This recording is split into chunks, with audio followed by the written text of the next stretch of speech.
Welcome back. All right, news of the day video for all you fine people on the internet. But first, I want to provide an update on the Patreon situation. That seems to have been straightened out now. It does appear that the account was compromised, so that's been fixed. I've got the page back, so thumbs up on that and added a little bit of extra security to the account. So, all right. That being said, let us discuss what's taken place today. I'm wearing a Blues jersey because it's a good day if you're a Blues fan, I would think. I don't know how Oiler fans feel today. You guys can let me know. But the Oilers do not match on either Dylan Holloway or Philip Broberg. Both players going to St. Louis. Broberg already being interviewed and talking about how excited he is to go to St. Louis. Which, I mean, when you sign the offer sheet, you know, there's a chance you're going back to the team that originally had you, or you're going to the place you signed the offer sheet with. Usually players are fine either way. They're just glad to have the contract negotiations finished. And in Broberg's case, pretty hefty raise for him as well. So I will be doing the previews today for Seattle and Edmonton. And Edmonton's list will not include Holloway or Broberg.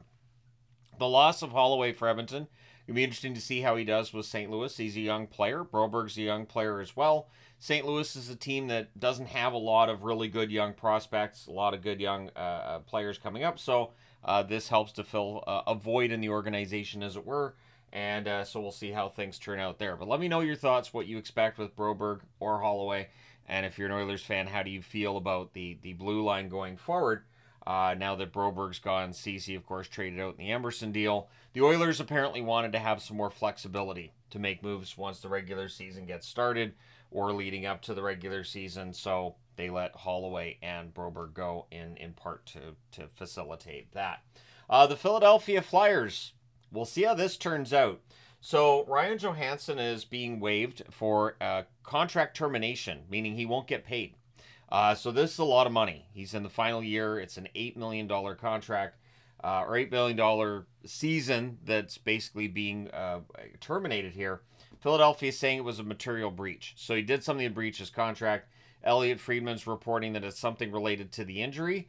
My guess is, since it's the offseason, maybe it came to the attention of the team that Ryan Johansen was out participating in some activity that he shouldn't be participating in while injured. This is something that teams can absolutely wag their finger at a player over. If you're on LTIR, if you're on the injured reserve and you're out there, let's say just playing soccer, that kind of thing. I'm just using that as an example while you're on an injured list for your knee or your ankle or whatever it is. There's always the chance the team can find out and say, hey, you're not supposed to be doing that, and declare it's material breach. Now, where it gets kind of tricky here for the Flyers is that when they acquired Johansen, the plan was to buy him out, and they couldn't because he was injured. So it does kind of have a bit of a feel that maybe they were looking for a reason to perform this action. So we'll see. The expectation is that Ryan Johansen will appeal it. He will grieve this. And it'll probably lead to some kind of settlement between the player and the team. That's usually how that works. But we'll see where this ends up. So while the team's not saying what he did, and Elliot Friedman's not saying exactly what he did, I'm sure that with the gossip being as it is in hockey, we will find out soon enough. So, yeah, Ryan Johansen for the Philadelphia Flyers. At this point, he's on his way to being terminated by a team he hasn't played a game for, who wanted to buy out his contract when they got it last season. So stay tuned. We'll see how this all turns out. So for the Oilers and the Blues, just to show that things aren't too frosty between the teams, there was a trade made between them.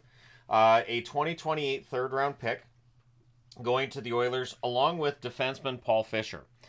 Fisher was a number 138 draft pick in 2023. He played 34 games for Notre Dame this past season, 2 goals, 14 assists, 16 points. Now, it says it's for future considerations, but I'm guessing this is sort of the Blues' way of compensating the Oilers for picking up Broberg and Holloway. And I think it's a good move because it should prevent some frosty relations between the Oilers and the Blues going forward, and the Oilers get something out of it. Because, again, it just seems too coincidental not to be related to Holloway and Broberg ending up being members of the Blues. Maybe the Oilers were going to match one or the other, and the Blues talked them out of it by trading them Paul Fisher and a third-round draft pick in 2028. So Jason Spezza may very well be the heir apparent in Pittsburgh. Kyle Dubas, when he took over, talked about looking for a general manager and then decided, well, I'll do it. Jason Spezza brought in as an assistant general manager with the Pittsburgh Penguins already, but now he's been promoted to the general manager for Wilkes-Barre Scranton for the AHL Penguins. So it definitely looks like Jason Spezza's being brought up and trained up in order to become a National Hockey League general manager.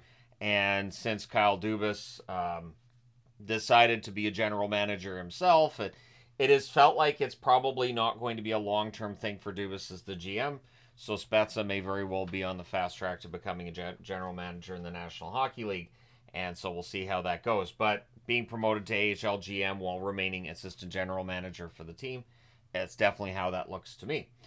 So Vancouver media sending Vancouver fans probably into a bit of a panic today. You can let me know as a Canuck fan how you're feeling.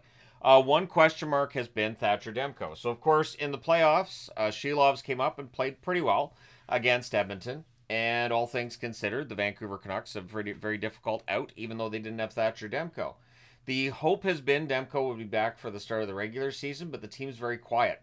Rick Dhaliwal reporting that he's heard that the process of rehab has been a little bit slower than the team might like for Demko, and the team may still be in the market for a goaltender. And again, if you're a Canuck fan, this is not great news, right? If they don't have Demko, that's going to downgrade everybody's expectations for the Vancouver Canucks, my own included. I think if they don't have Demko, if they're relying on, especially if it was Shilovs and Patera, are they a playoff team?